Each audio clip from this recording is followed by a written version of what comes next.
So yesterday we have learned about what is STLC and what are the different phases in project development, right?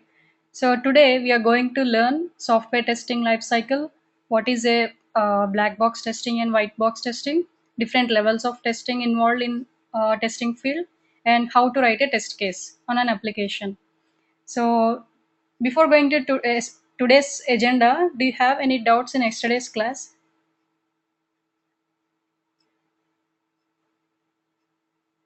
If anyone has any doubts, you can ping me in chat.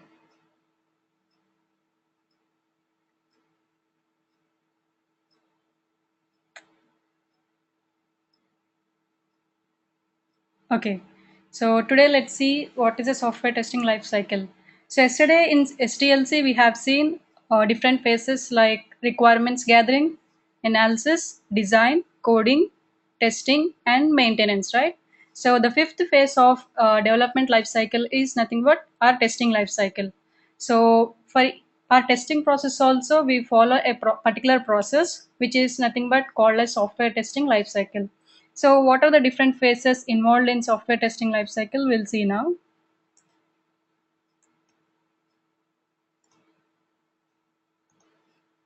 So in software testing lifecycle, it will be in a similar manner to the STLC. So in STLC, what we do, we first collect the requirements and then we'll analysis about whatever it is needed to go ahead with the project. You're able to see my screen, right? Everyone,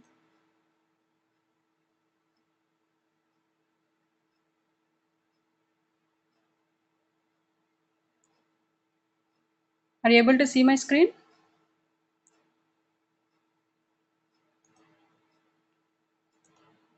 Okay.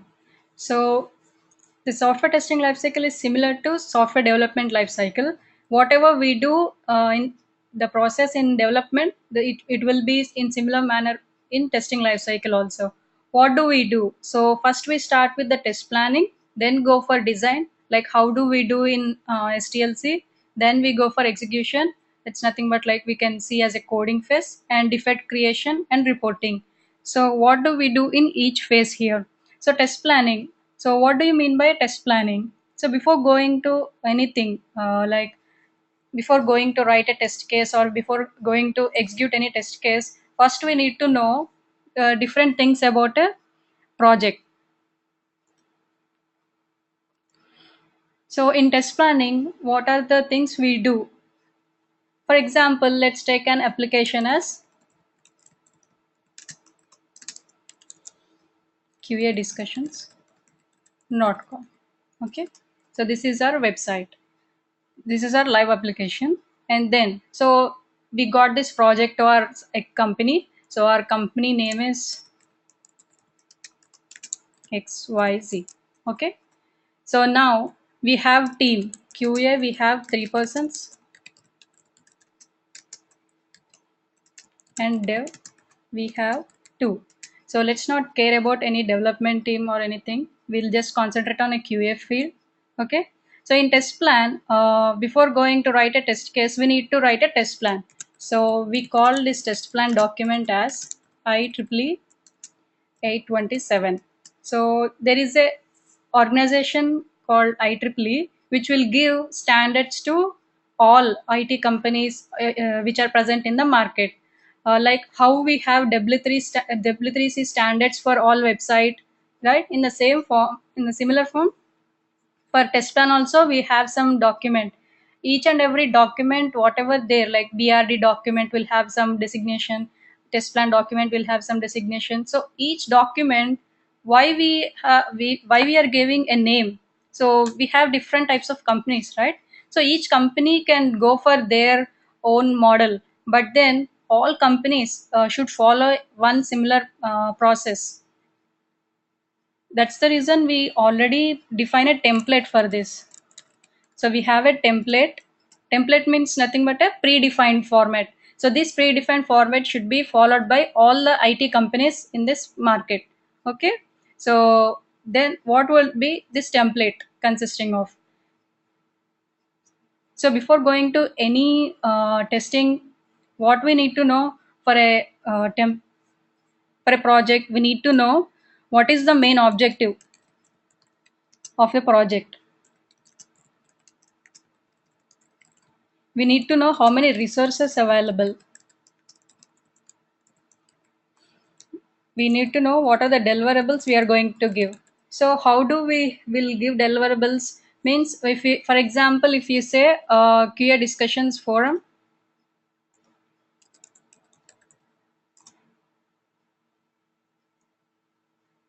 So here we can see different types of modules available here, right? So we can deliver each and every module here in different cycles. As I said, in design phase, we'll first what we do, we divide entire project into modules and each module into sub modules, right? So here we can deliver each and every small module in a particular time.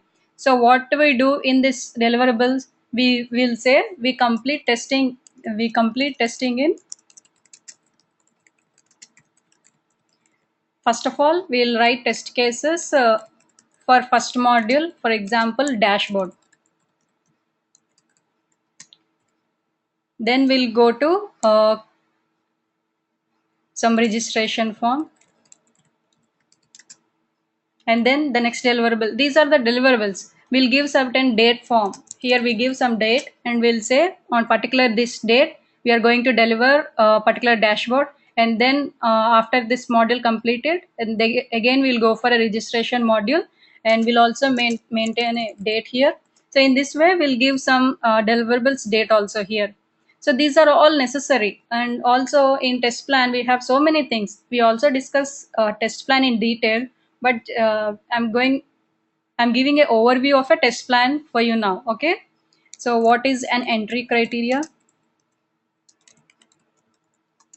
exit criteria,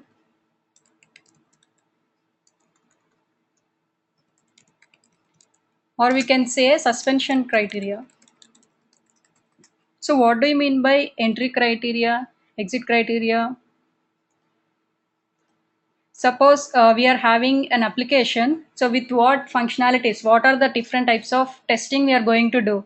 So we'll say in before only what are the types of testing we are going to do, and with what inputs, like BRD document, taking a BRD document into the consideration, we are going to enter into the project. So we can specify entry criteria. And exit criteria or suspension criteria is nothing but there may be chances of there may be a chances of getting a pause in between the project. Like for example, if a budget is over, a budget allocated, for example for QA discussions the budget allocated is 5 million.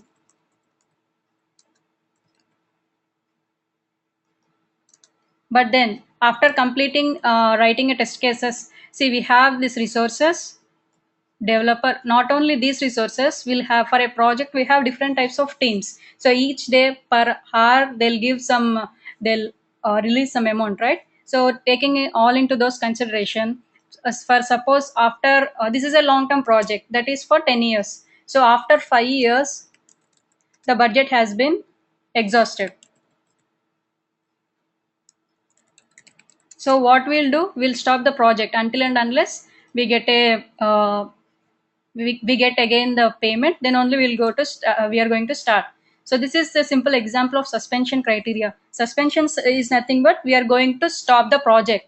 We will also mention this prior only. And this test plan document will be given to all, like our upper management level, CEO or our managers and also client. So all the documents like BRD, test plan document, test cases, everything will be reviewed by the client, CEO, and our QA director. Whatever we have upper level management in a company, everyone will see these documents. So for a junior QA or QA persons, we'll also able to see the test plan, but we want given access to edit this document.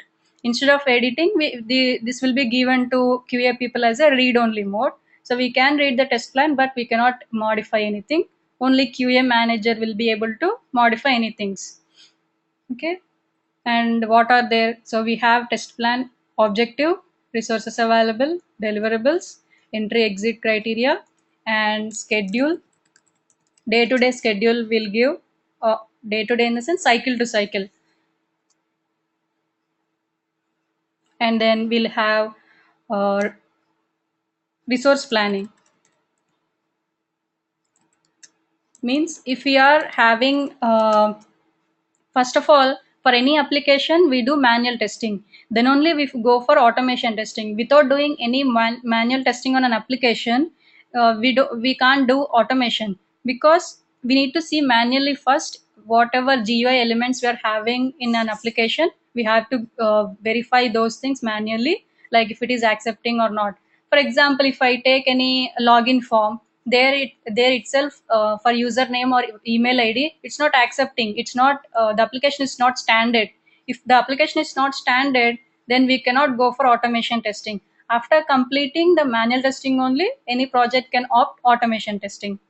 Okay, so we give, first of all, if we are planning for a manual testing, we give that. And if we are having any plans for automation, see, if it is a long term project, we'll have plenty of time. We can meanwhile we can complete the manual test cases and parallelly to reduce the effort. For example, this application is having some test cases over 1,000. So every, if there is any for example, if there is any database change in between, each and every day the technology will be modified for any application, right?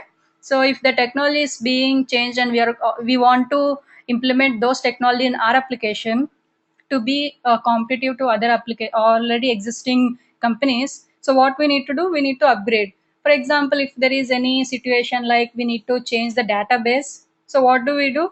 We transform entire files in the database to new. So we need to verify all the 1,000 test cases, right? So we need to see whether the application is working correctly or not. There, 1,000 test cases is not possible for a QA team. We said three QA persons, right? So for 1,000 test cases for these 3 persons, how many days it will take? It may take weeks of time, right? Because 1,000 test cases is a lot more. So for that reason, to reduce those effort, we'll go for automation test cases. What do we do in automation? The manual test cases which we tested, we transform those into automation, but we don't create any new test cases. We'll just take the reference of manual test cases and then go to automation. So if we have any plan for automation, then we mention in the resource planning.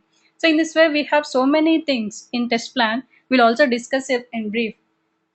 So this is the first phase of a testing life cycle where we discuss, where we plan for each and everything in QA cycle, whatever we do. For example, if you say test execution, so what are the types of tools we are using? So everything will mention here for a execution. What are the tools we are going to use? What is the environment we are going to use? Let's say we are developing application and we are testing in a Firefox browser. Okay, Firefox browser we are opening and verifying it, but we cannot say the end user who are going to use that particular application is only using Firefox, or he's using Google Chrome or Safari, Internet Explorer. We don't know what is the environment he's going to use. We don't know, right? So we need to do cross browser testing, where if they are using Windows application, then Internet Explorer will be the default. And if they are going to use a Mac laptop, then Safari browser will be the default one, right? So we need to do the cross browser testing also. For simple elements like text box or drop down or any button, these won't vary in a these won't vary for Google Chrome to Firefox. Let's see how it will show in Safari.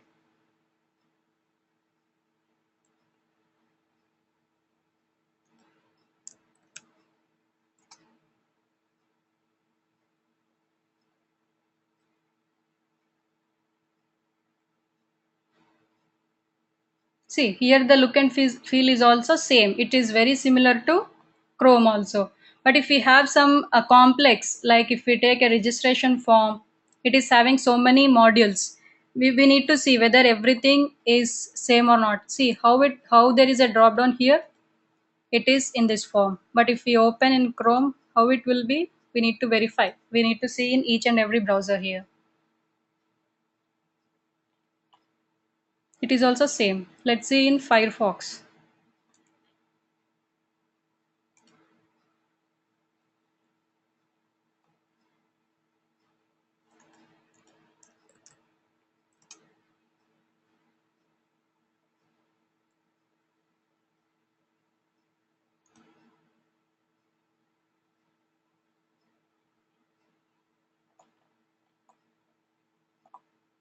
See here there is a bit difference in the drop down. If you see carefully, here it is different, and again here also it is different.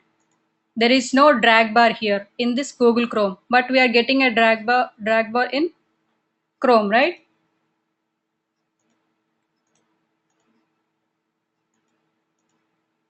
So in this way, we have to do cross-browser testing also. So whatever we are using operating system and whatever we are using a browser, we will mention all the platforms in the environment field. So each and everything, whatever a small thing involved in QA process, all the things needs to be planned well before. So for example, as I said, during the project bidding only, if there is any experienced people, or if it is a bank application already, the company which has done this bank application will, the client will give, there is a more probability of giving this project to those people, right? So if there is experienced people, during the test plan only he can say, okay, I have already worked in a QA and there I face such in scenarios. So we need to compulsorily do this cross browser testing and security testing, because through this browser we can also hack the particular account. So in that way, we a experienced person can say. So during the test plan preparation, all the QA persons, like first of all, the test plan will be prepared by QA manager. Okay, it will be prepared by a QA manager, and after, QA manager will sit with the developer and all technical manager, all the head of departments, he'll sit and he'll prepare with the prior experience. And again, the test plan will be reviewed by all the QA members, all the people, because they may also have some ideas or some things they've faced in past QA experience. They can also say their own opinions, right?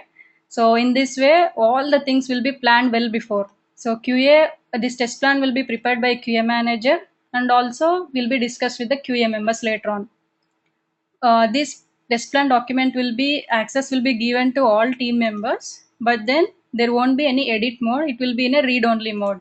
This will be after preparing test plan. This will be signed by again CEO and technical manager. So after this sign signature only, this test plan document will be given to the other QA members. It will be in a read only mode. Okay. So we need to plan well before whatever process is there. In requirement in SDLC also, what we do, we collect all the requirements, we analyze them, all the technology we have, resources we have, and then only the BRD document. Then they give the green signal, and the process will be started, right? In a similar manner, the first phase of this STLC test planning, we plan everything, whatever we have in a QA process, whatever we are going to do. Even if I say I'm going to report defect, what are the tools I'm going to use? Why either it may be Bugzilla or Jira or Quality Center. So in this way, all the things will be mentioned in a test plan. We'll see in detail test plan, because as a QA person, we need to know how we write a test plan and all. We need to have a experience. We need to see. So we'll take some application example and we'll see how we need to write a test plan, everything. So for today, I'm just giving an overview. So this is the first phase of a STLC. Next phase is test design. So what do we do in test design? In SDLC phase, design phase means we are creating some data flow diagrams to see which page will be navigated where and what will be the destination links, everything, right? So here in test design, we create a test cases. So if we are creating a test cases, so where do we write? We use some test management tools, Quality Center. So if you take a Quality Center, we can write the test cases there and itself, and also we can update this, we can do test execution. So test design is nothing but we are going to create a test cases,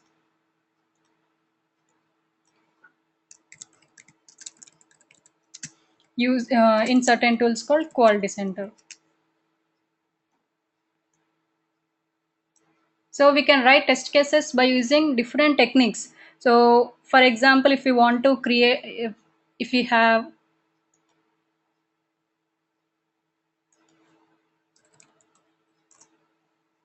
deal for loans. For example, here there is a mobile field. So if there is a range, data range they give, the mobile number should accept only 10 characters or 20 characters. So how do we test this particular box? We don't take 1 to 20 numbers and we don't test it. It's a waste of time. We cannot write test cases for each and every scenario. If we are testing any particular element with any condition, then we need definitely need to have a test case so that we can update the status whether it is a pass or a fail test case, right? So in these situations, what we do, we'll take some equivalence class partition and boundary value analysis. Those techniques we take and then we create a test case and we'll execute those particular test cases. So there are a number of test case design techniques. We'll also discuss those in detail while we go for test case creation. So we do test design by following certain techniques. Okay.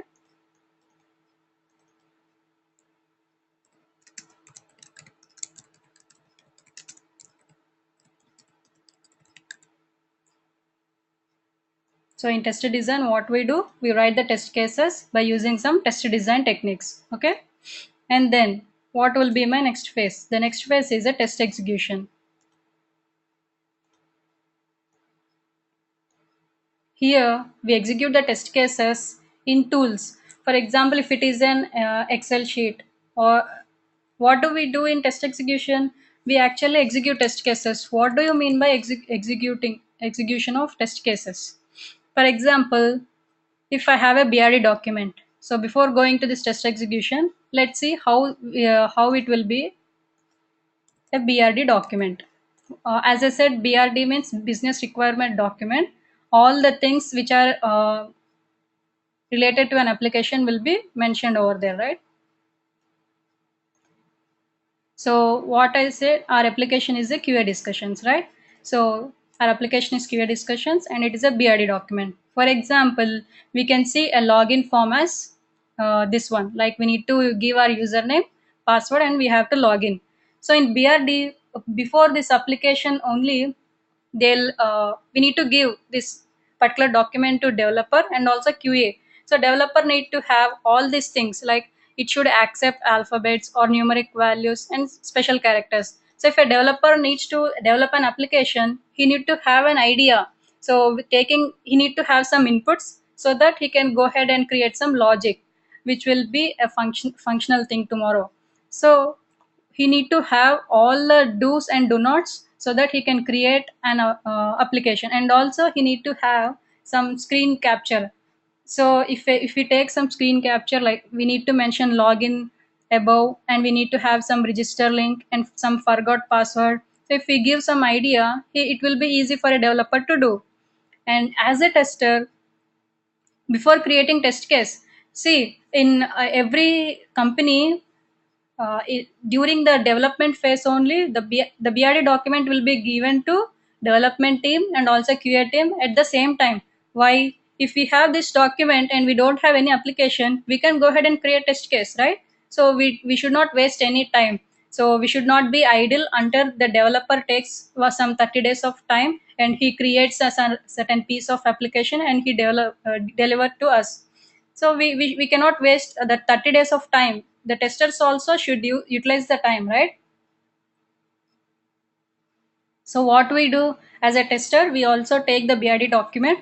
So for us it is enough if we are able to see some screenshot. This is for reference. If we know like test username should accept alphabets, then we can write a test case for this. It should whether it is accepting a test case or not. We'll just write a title, we'll give some steps, we'll give some URL. We know the URL, right? They already given the application URL. So we'll go ahead and write the test cases. So BRD document is a very important. We need to study the BRD document very thoroughly, and then only we have to prepare a defect. If we feel anything is wrong, then we have to do. So in test execution, what we do, will verify actual value and expected value. So how do we know expected? All the expected values are nothing but the values which are mentioned in a BRD document will be expected values. So they already give, it should accept alphabets, numeric values, and special characters, right? So these are all the things which are mentioned in a BRD document will be your expected values. So then we can know what is expected value. Then what we can do, we can go ahead and test this particular scenario in an application. So in test execution, what we do, we will verify actual and expected values.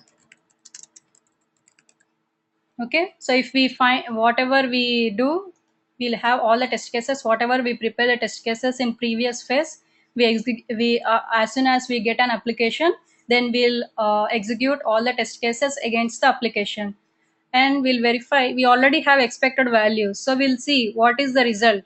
So for example, I got an sample piece of application. So what did they say? Username should contain a alphabets. So I'll verify, I'll execute those particular scenario against this particular application, and I'll verify. So I'm now whatever I do here, I'll get an actual value. Expected value is already there. So here whatever I'm going to get, it is an expected value, right? So I'll verify those two. And if I find any deviation, what do I do? The next phase is a defect creation. So if I find the actual value is deviating from the expected value, I'll go ahead and create a defect.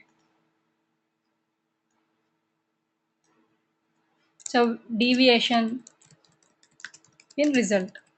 So that's nothing but a defect. Defect is a deviation in actual and expected result. So we'll create a defect. Here we use some tools. Again, where do we write a defects?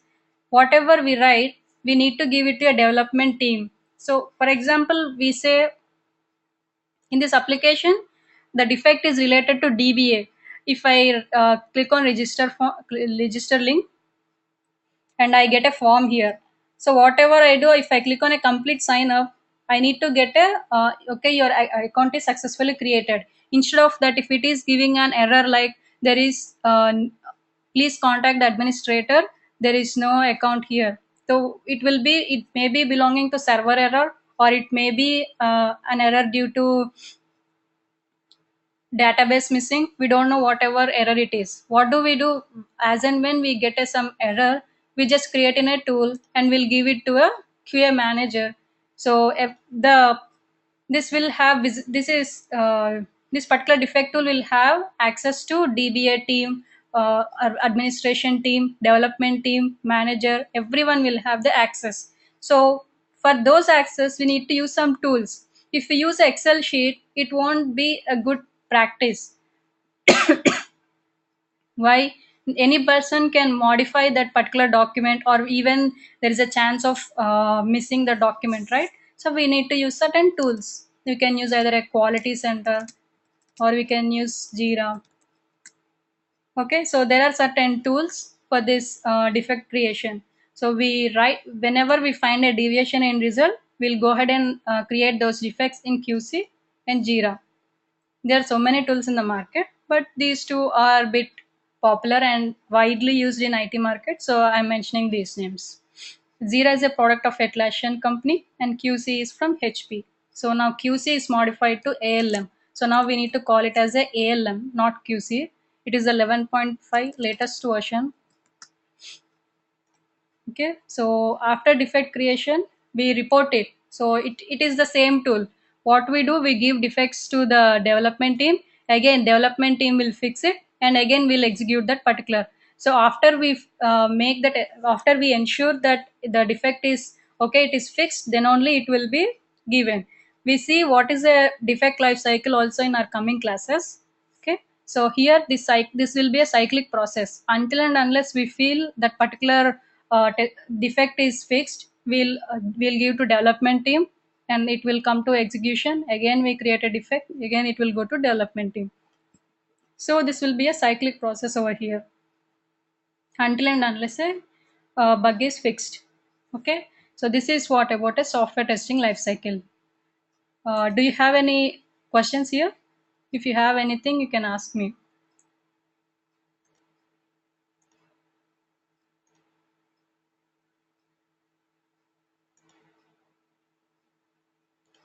So now let's see what are the different levels of testing, and what do you mean by black box testing and white box testing. So As I said, this is our application. So we'll take this application as an example throughout our discussion or throughout our training. So here there are so many features here. We have some blog post articles. We have so many functionalities here. We have some question query form, and we have some training, jobs, articles, news, everything, right? So there may be so many developers who are involved in developing this particular application. So they all need to integrate the code, and then we'll get that code. For example,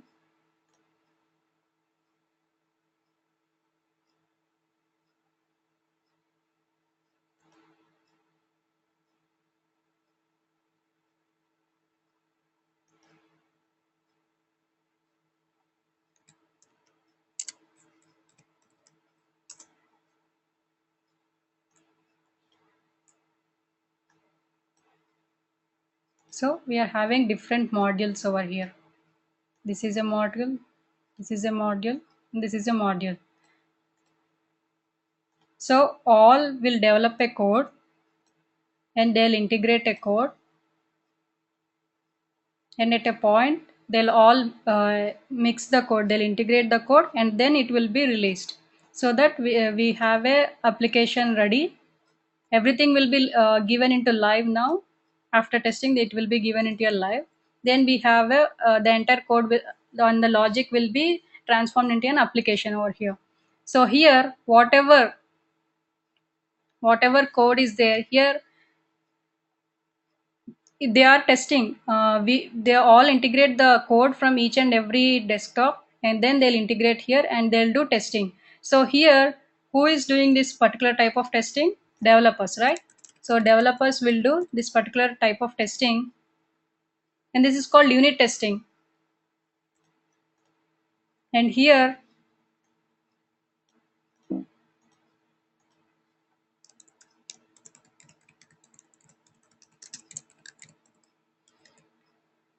what do? They are doing integration testing. They are integrating the entire code, and then they are doing an integration testing. So here we are not we are the developers are able to see the code, and here there is no code in the on the application. Whatever the QA will do, we'll do it on an application. We are not, there is no code visible to the QA people. So here whatever the code is visible, the type of testing is called as a white box testing, because the code is visible to here. And white box testing is done by developer team only. Developers only do this white box testing. And here whatever the testing we do, it is called black box testing. Here the code is not visible to us. Whatever we are doing it in a application. That may be a functional testing, that may be automation, anything. Whatever we do, there is no code visible to the QA people. So this type of testing is called as a black box testing. So here the first step is a unit testing. Each and every single developer also will check whether his particular code is working or not. So what he'll do unit testing. Small feature, for example, is creating a simple text box over here for username. Okay, so after creating some particular logic, like it should accept alphabets, it should accept numerics, so he'll develop a particular simple code.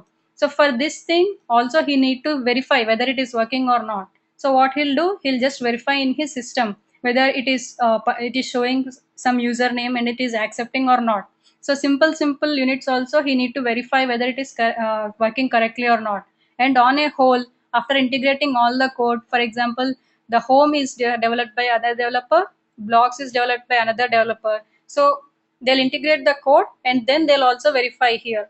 So here the first testing each developer he'll do is called as a unit testing, and then after integrating into one system, it is called integration testing.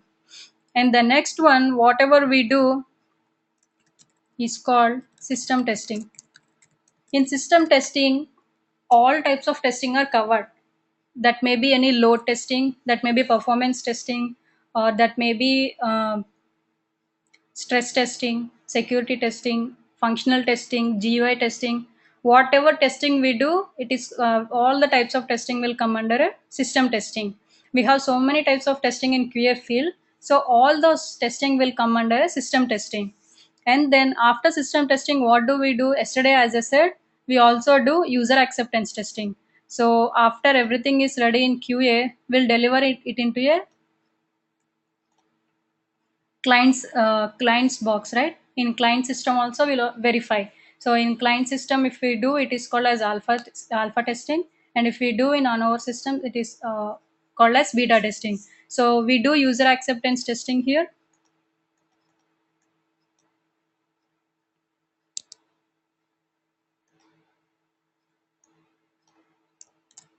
User acceptance testing. So these are the different levels. First we do unit testing, then integration testing is done, then system testing is done, then comes the user acceptance testing. So once the user acceptance testing is done, it is the application is now ready for the end user to use it. So these are the different types of levels of testing, and also difference between a white box and a black box testing. Clear, right?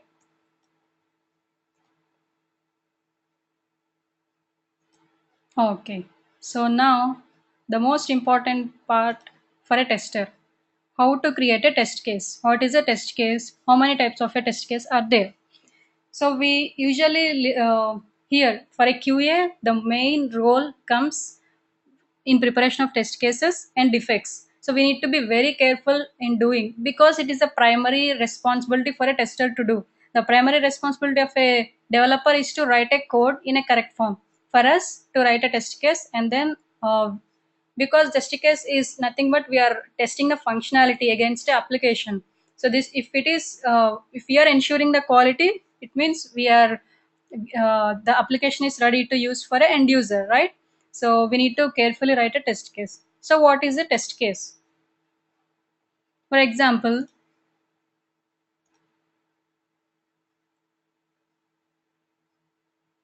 if I click on a register link, so I need to verify whether this account username is accepting alphabets or numerics or anything. So what I'm doing here, I'm testing a condition. Whatever, if alphabets is a condition, numeric is a condition, special characters is a condition, and also I can mix those conditions. Like if I say it is accepting alphabets and numerics, it also should accept the combination of both alphabets and numeric, right? So I need to write different types of conditions for a test case. Each condition is called as a test case. I'm testing each condition. Or for example, and we also have something called test scenario. Here, testing this particular username is a scenario where for this scenario, we have different types of conditions. So each condition is called as a test case. So you got it, right? So the test scenario will have number of test cases, and each condition is also called as a test case. So whatever we do, we are just verifying particular functionality for its correctness. Test case is nothing but a testing a particular condition to verify its uh, requirement, like whatever it is mentioned in a BRD document, that we are going to ensure. So that is nothing but a test case. Each test condition is called as a test case, and this will fall under a test scenario. So each test scenario will have number of conditions which are also called as a test case. So now, how to write a test case? What is a there will be a template for even test case. Also there is a predefined template. We can the minimum, there are some minimum and mandatory things, and also we can even mention a extra things also. So let's see what are the mandatory things now.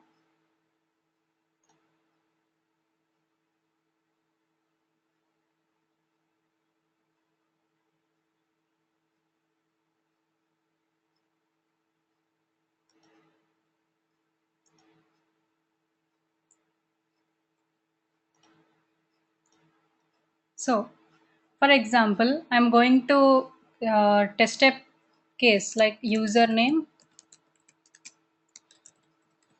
should accept alphabets. That may be, again, if I say alphabets, it will be lowercase, and again I can write for a uppercase. Okay. So for now,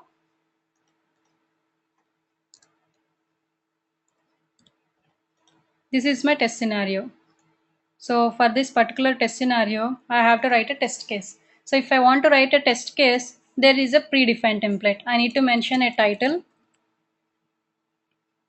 Okay. I need to mention a precondition.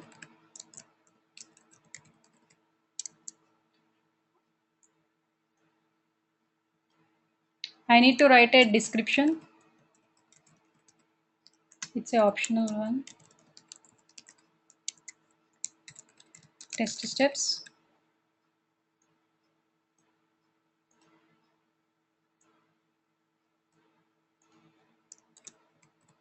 Environment.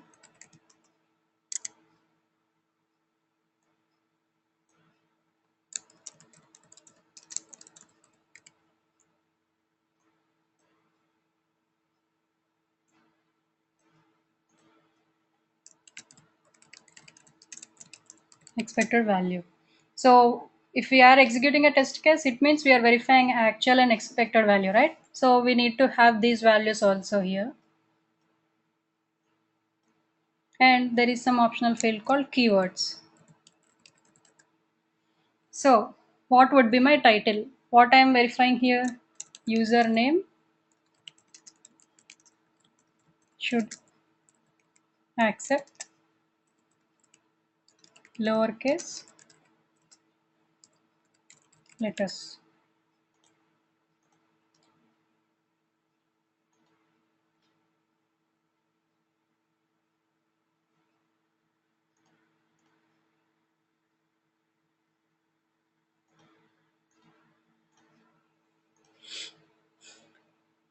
So here I need to mention this is the template. Like we need to have a minimum of a title, a precondition, description, test steps, environment, actual value, and expected value. So these all should be there for defining a particular test case. If we don't have any test steps, we have only title. Okay, you can understand that particular test case if you work for that project continuously. But tomorrow, if another new person comes into your position, if you have only title and if you don't have any test steps or environment, he may not understand. So these are the minimum things to be mentioned so that it will be flexible to any person to understand. Even a person non-QA person also can understand by seeing the test case, because he know what is meant by test step, what is meant by environment, what is the expected and actual value, what is a keyword, he know that meaning. So this is a template already designed for a particular test case. So depending upon tool to tool, it will also differ. So for example, there will be a description only in QC. We don't give test steps. In description only, we'll define all the step by step process. So, and whereas in test link, we'll have separate field for this test steps and description. So the template is the same, but the context behind this test case is same. But how we are utilizing that particular tool, that will differ. But for a minimum test case, we need to have a title and a condition. Description is optional. Why is this description means we are giving some additional information. For example, if you have this registration form in particular application two times, like if we say deal for loans, here you can have a get quote, and again if you go for home loan,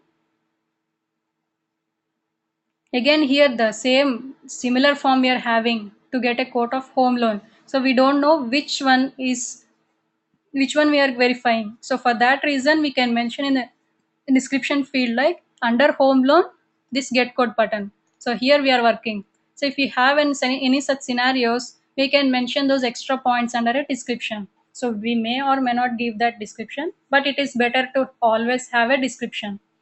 And what is the title? Coming to title, it should be small and precise. We should not give entire test including the test steps in a title. So the title should be very small and precise. It should here we are not mentioning any steps, but by seeing the title itself, we are able to understand that we are verifying that particular username is accepting lowercase letters or not. So this simple and small sentence is making us to understand what are we going to do in this particular test case. So it should be small and precise, and also you should maintain a simple English words. So we will have different country people working in the same company, right? So people may or may not know the hi-fi words which you are using. different people will have different culture, different language in their own countries. So if you use a simple English word, it will be very easy to all people to understand. So whenever you write a title or anything in a test case, maintain it in a simple words and a small sentence. Okay, that will help for all the people to understand it in a better way. And coming to precondition, so this is the main part of a test case. So whatever we, if you, in the name it indicates, see, precondition. So before executing this test case, we need to have this particular condition. So then only we are going to execute. So whatever we are going executing a test case, first you'll need to look into a precondition field. So if, for example, there are so many QA levels in your company, and the application is a live bigger application. So for example, if you take a airlines or railway system, railways application, it will contain so many things like ticket booking, and also so many functionalities it will have. So if for a QA person, normal QA person, there is no need of him to look into that particular things, or he may not given the access for that particular thing. So we need to verify the access, or access was given to him or not. So whatever we mention in a precondition, like we need to verify, for example, I'm saying verify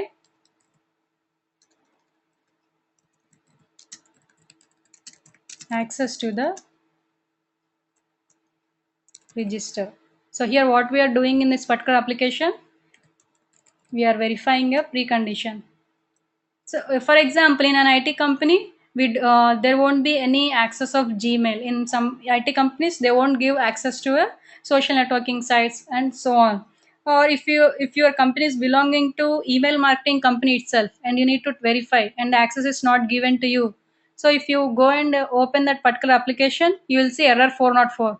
What you will do, you'll create a defect and you will pass it to a development team. Then what does the development team say? You need to have the access, you need to check the access, then only you have to verify.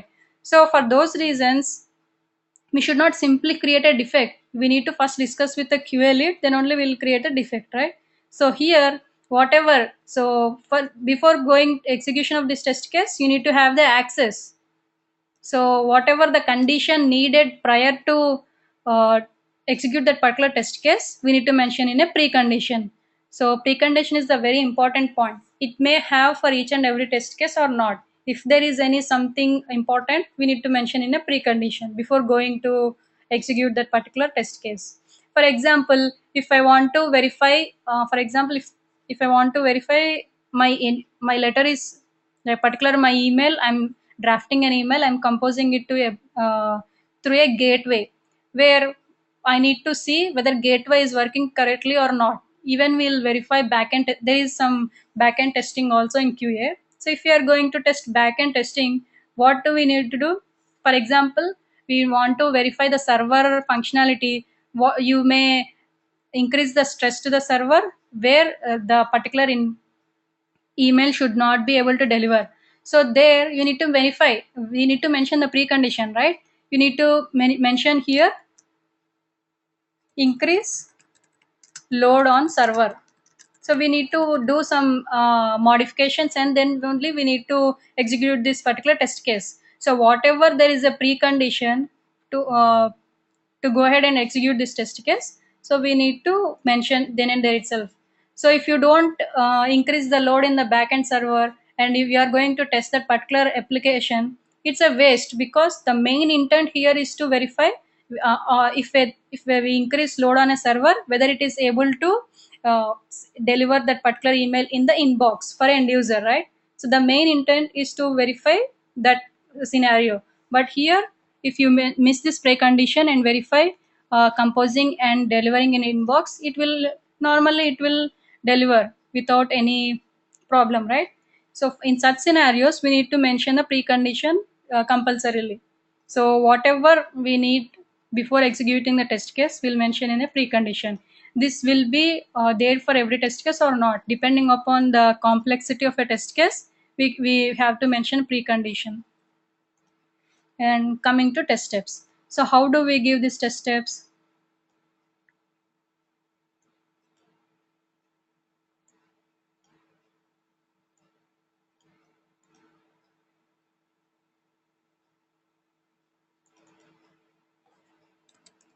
First, navigate to URL. So we give some URL.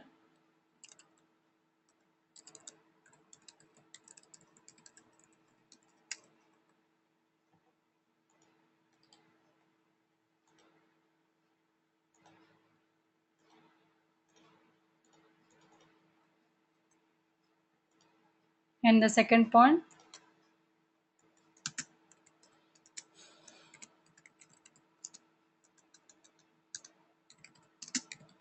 enter the lowercase letters.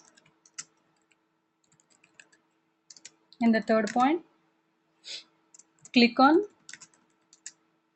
or we need to write password even, right? So give a password. Fourth one, click on login. So here we have 4 steps. So whatever we have to do in stepwise, we have to give in a clear picture. So whatever we are going to perform on an application, against an application, whatever we have here, we need to give in a step-by-step process so that it will be easy for anyone to read and execute. So from opening an application until clicking on a login button, we have to we have to mention all the steps which are necessary for that particular test case. And environment, test steps is nothing but we are giving in a step-by-step process whatever actions we are performing on a application. And environment, so if we are verifying this particular on a, even we can mention a build number like 1.0, and browser Chrome, and OS is Mac.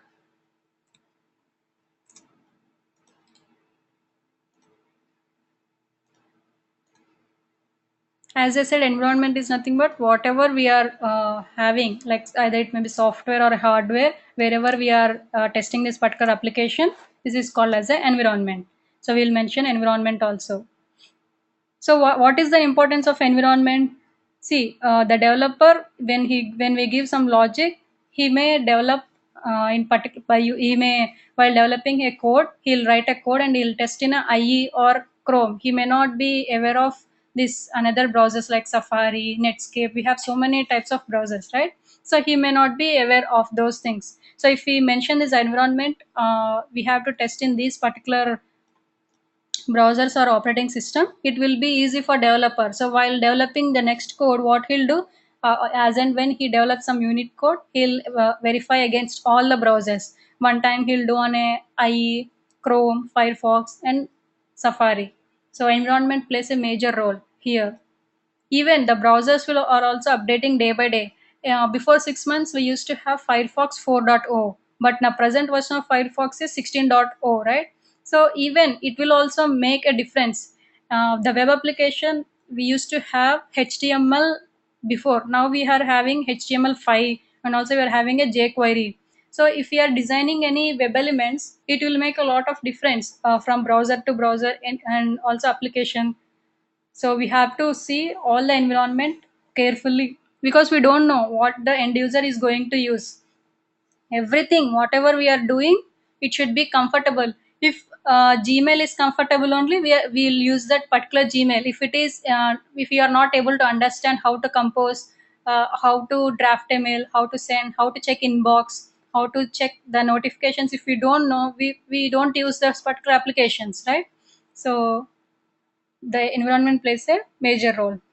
So what is the actual value? Whatever we do, whatever the result we get after performing these particular test steps, then we get a actual value. Expected value means BRD value. Like it should accept, right? So user should be able to log in with lowercase letters.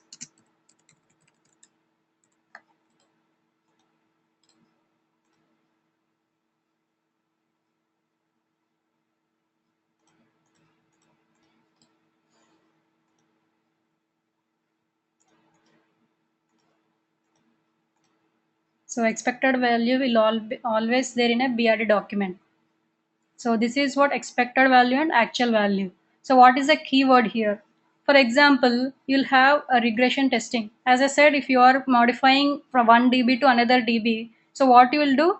Entire testing you'll do for, or even if whatever you fill the form here, it will go and store in a dB. So for example, I want to verify if I give a username as vanilla, it is already there in a, I need to check, there may be so many persons with the same name. So what I need to know, I need to verify whether this username is already there or not. So what it does, it will query, it will check all the database for this verifying this particular name, and then it will give me username already exists. Okay, see here it is showing some error, right? Only lowercase letters and numbers are allowed. So here this is already mentioned in a BRD document. Okay, these types of condition already will be mentioned in a BRD document. So here whatever we do, it is what it is in DB test case, in with respect to a DB we are doing. So how can we tag this test case? As we can write as a DB test case. So in which way it helps? If we are writing as a DB test case, how it is helping me? For example, tomorrow if I go to a new database, what I'll do, first of all, before going to functionality testing, I'll filter all the test cases with DB test case, and then I'll first verify the DB test cases, then only I'll go to regression testing, and then if there are any security testing, like that. So if we give some keywords for these test cases, it will be easy. Or if we are, today we are having home feature, tomorrow we are getting this community feature. So whatever we are doing, we are taking new code and we are integrating into the already existing application, right? So here, for example, we are introducing new field called activity. So we already have all these examples before only. So what do we need to do? We need to verify the existing functionality and also other functionality. So let's suppose we can call it as a regression testing. When each and every cycle we introduce a new code, we do regression testing. So all the test cases may not be important for verifying. So if we tag this particular test case with a name, it will help us in execute during the execution of test cases. So this is the template of a test case. In this way, we have to write a test case. We have to write a title. We have to write a condition. We have to give some description if it is necessary. Test steps, environment, actual value, expected value, and keywords. So in every tool, whatever the tool you may use in your IT company, you will definitely have this field, title field, description or test step field, environment, actual and expected value, and keywords. So you'll definitely have these fields in any test management tool. So the wherever tool we write test cases, it is called as test management tool because we are storing our test cases. For example, quality center is called as a test management tool. Okay, so this is what a test case. In this way we write, it is a simple condition. What is our scenario? It should accept alphabets. But in alphabets also we are having two types, like lowercase we can give, uppercase we can give, and also we can mix giving lowercase and uppercase, and lowercase uppercase with numerics, lower upper with special characters. We can write lot of test cases for each and every simple condition. And in test cases we have to remind few points, we have to note few points, like we need to have a positive and negative test cases. Each and every functionality, for example, I'm saying to use lowercase and uppercase, and also lowercase uppercase with numeric. So we should not maintain single test cases for two scenarios. So here what we can say, test case will not have two conditions. Okay, because for example, if it is accepting lowercase and uppercase but not numerics, how do you say that particular test case is a pass case or a fail case? You cannot judge that particular test case, right? So each and every single condition should have a separate test case. Okay, so we should note that we should not give any two conditions in a single test case. This is a very important point you need to note. what in some companies they'll write so many conditions in a simple single test case. It is a bad practice. We cannot say if there is any big regression testing is going or there is a big release, how do they do? If they say only we have only 10 test cases for particular registration form,